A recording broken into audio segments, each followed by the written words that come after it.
DAP की कुछ दाने आप अपने हाथ में रखकर उसमें चूना रगड़कर फिर आप उसको जो है जैसे सुरती मीचते उस तरीके से यदि आप इसको मीच कर फिर सूंघते हैं उसमें तीखी गंध आती है तो आपकी डीएपी असली होती है। इसी तरीके से गर्म तवे पे दिए आप डीएपी के कुछ दाने डाल दें और डीएपी फूल जाए तो वो असली होती है। किसान भाइयों, गेहूं की बुआई का समय चल रहा है और इस समय पर डीएपी और यूरिया का प्रयोग करके बेसल डोज में गेहूं की बुआई किसान भाई लोग कर रहे हैं।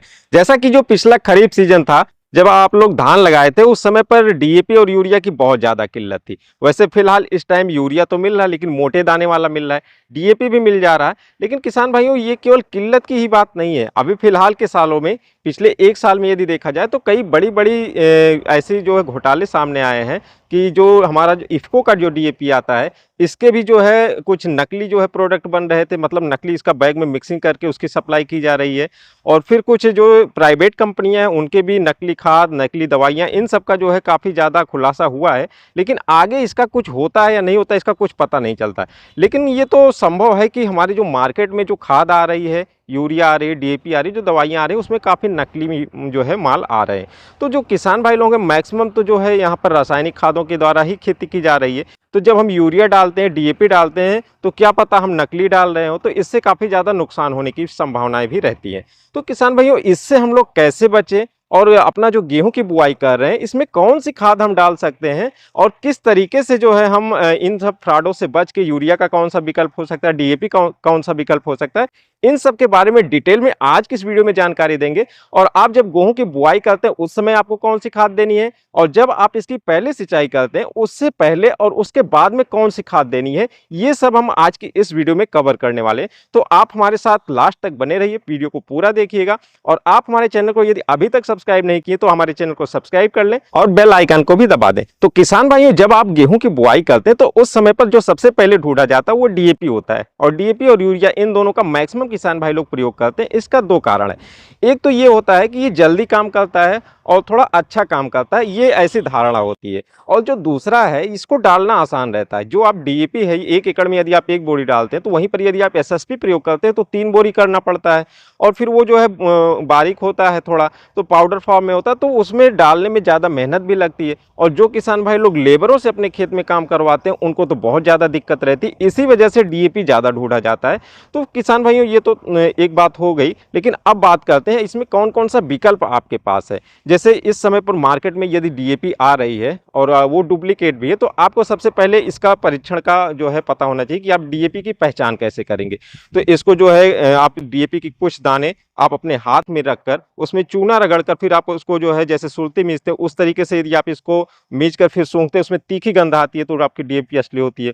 इसी तरीके से गर्म तवे पे दिए आप डीएपी के कुछ दाने डाल दें और डीएपी फूल जाए तो वो असली होती है। तो इस तरीके से इसके डीएपी के, यूरिया के और पोटास के, इन सब के पहचान के जो लक्षण होते हैं आप उनका लक्षणों को समझ लीजिए और फिर आप उनका पहचान करिए। जब भी आप डीएपी ले आएँ अपने यहाँ पर या कोई भी खाद लाएं तो उसका परीक्षण भी कर लें। तो यदि आप इफ्को का ले रहे हैं या फिर किसी प्राइवेट कंपनी का ले रहे हैं इसमें कोई मतलब नहीं, क्योंकि इस समय पर क्या पता इफ्को का भी डुप्लीकेट आता हो। तो आप कोई भी ले, परीक्षण करें और बार बार आप जो है जैसे आपने किसी में अनुभव किया कि असली है तो आप उसको डालिए। और जो आपको यदि कोई लगे कि ये वाली जो है कंपनी इसकी बेकार आ रही तो आप उसका प्रयोग ना करें। तो यदि आप गेहूं की खेती करने जा रहे हैं तो आप 1 एकड़ खेत के लिए हम पूरी खाद की मात्रा बताएंगे। पहले खाद में आप डीएपी ले सकते हैं, 1 बोरी आपको डीएपी लेना है और डीएपी के साथ आपको यूरिया जरूर लेना है, क्योंकि पिछला जो फसल आपने लिया था धान, और धान के काफ़ी अवशेष होते हैं खेतों में, तो उसको जो है सड़ाने के लिए आपको जो है यूरिया का प्रयोग करना पड़ता है। क्योंकि जब वो सड़ता है ना तो यूरिया अपने आप वो खेतों से ले लेता है, तो उसकी कमी को पूरा करने के लिए आपको यूरिया देने की आवश्यकता होती है। और यदि आप यूरिया देंगे तो वो जल्दी सड़ेगा और सड़ के आपके खेत में खाद बन जाएगा। तो आपको डीएपी के साथ 20 केजी यूरिया प्रति एकड़ के हिसाब से, और इसमें किसान भाइयों पोटास की भी जरूरत होती है। डीपी में पोटास नहीं होता है। तो जो 3 मुख्य पोषक तत्व हैं नाइट्रोजन, फास्फोरस, पोटास, इनकी पूर्ति करनी होती है। तो प्रति एकड़ के हिसाब से आप 20 से 25 केजी आप पोटास ले सकते हैं। पहली बात तो ये हो गई। अब आता है दूसरा, यदि आपके यहाँ पर डीएपी नहीं मिल रहा है तो आप क्या कर सकते हैं। डीएपी की जगह पर आप सिंगल सुपर फास्फेट ले सकते हैं। किसान भाइयों, जो सिंगल सुपर फास्फेट होता है वो धीरे धीरे रिलीज होता है और लंबे समय तक काम करता है। तो जो आपकी गेहूं की फसल होती है 4-5 महीने आपके खेत में रहती है, तो आप एसएसपी का भी प्रयोग कर सकते हैं। एसएसपी ये भी आपके खेत में अच्छा काम करेगा। तो आप यहाँ पर 1 एकड़ के लिए 3 बोरी एसएसपी ले लीजिए और उसमें 25 केजी, क्योंकि डीएपी में यूरिया रहता है कुछ मात्रा, तो हमने वहाँ 20 बताया, आप इसमें 25 केजी 1 एकड़ में आपको यूरिया लेना है पहली बार में। और उसके अलावा किसान भाई आपको 20 से 25 केजी पोटाश लेनी है। ये जो खादें हैं ये हम बता रहे हैं। इसी तरीके से किसान भाइयों आपको यदि आप तीसरे में आप लेना चाहें तो इसके साथ आप टीएसपी ले सकते हैं, ट्रिपल सुपर फास्फेट। उसमें जो फास्फोरस की मात्रा होती है वो एसएसपी का 3 गुना होता है। तो एक बोरी आपको टीएसपी ले लेना है, 25 केजी आपको यूरिया ले लेना है और 20 से 25 केजी आपको पोटाश ले लेना है। तो इसके अलावा किसान भाइयों और भी कॉम्बिनेशन है। किसान भाइयों अगला जो कॉम्बिनेशन है इसमें आप एनपीके 12-32-16 ले सकते हैं, 1.5 बैग मतलब 1.5 बोरी आपको एनपीके 12-32-16 लेना है। इसमें पोटाश भी होता है, तो इसके साथ आपको केवल 10 केजी और एक्स्ट्रा पोटाश मिलाने की जरूरत पड़ेगी, तो आप ये ले सकते हैं। अगले की बात करें तो आप इसमें 20-20-0-16 ले सकते हैं, 2 बोरी आपको लेना है। इसमें 20% यूरिया होता है, 20% आपका इसमें फास्फोरस होता है और पोटाश इसमें नहीं होता, 16% इसमें आपका सल्फर होता है। तो ये जो है द्वितीयक जो पोषक तत्व हैं ये भी जरूरत हो, इसकी भी जरूरत होती है। तो 2 बैग आप इसको ले सकते हैं और इसके साथ आपको किसान भाई पोटाश भी लेने की जरूरत होगी, 20 से 25 केजी। किसान भाइयों ये तो ऑप्शन हो गए, यदि आपको डीएपी नहीं मिल रहा है तो आप इसमें इन सब का जो कॉम्बिनेशन का यूज कर सकते हैं। और ये डिपेंड करता है कि आपके खेत की उर्वरा शक्ति कैसी है, खेत की मिट्टी कैसी है। यदि अच्छी मिट्टी है उसमें अच्छी फसलें होती हैं तो ये मिनिमम जो हमने इतना बताया आपको इतनी मात्रा डालेंगे फसल अच्छी आएगी। यदि खेत कमजोर है तो आप उसमें कुछ उसको बढ़ाकर डालना होगा। और किसान भाइयों अब बात कर लेते हैं, जैसे यदि आपके पास यूरिया नहीं मिल रहा है तो यूरिया नहीं मिल रहा, वैसे इस समय तो मिल रहा है लेकिन फिर यूरिया का भी विकल्प होता है। यदि आपके पास यूरिया नहीं उपलब्ध हो पा रहा है तो आप सरसों घर पे पिराते हैं, सरसों का तेल निकलवाते हैं, तो जो सरसों की खली होती है उसका आप प्रयोग कर सकते हैं। आप 1 एकड़ में 10 से 15 केजी जो सरसों की खली होती है, जब आप इसको ताज़ा लेकर आते हैं तो उस समय पर ये थोड़ा सा नरम होती है और इसको आप कूट कूट कर बारीक चूर्ण कर सकते हैं, आप उसका भी प्रयोग कर सकते हैं। और फिर फिलहाल जो है कुछ मात्रा में तो आपको यूरिया देना ही पड़ेगा, तो ये ऑप्शन होता है। तो जितना खाद हमने अभी आपको बताया है आपको बेसल डोज में ये सब दे देना है।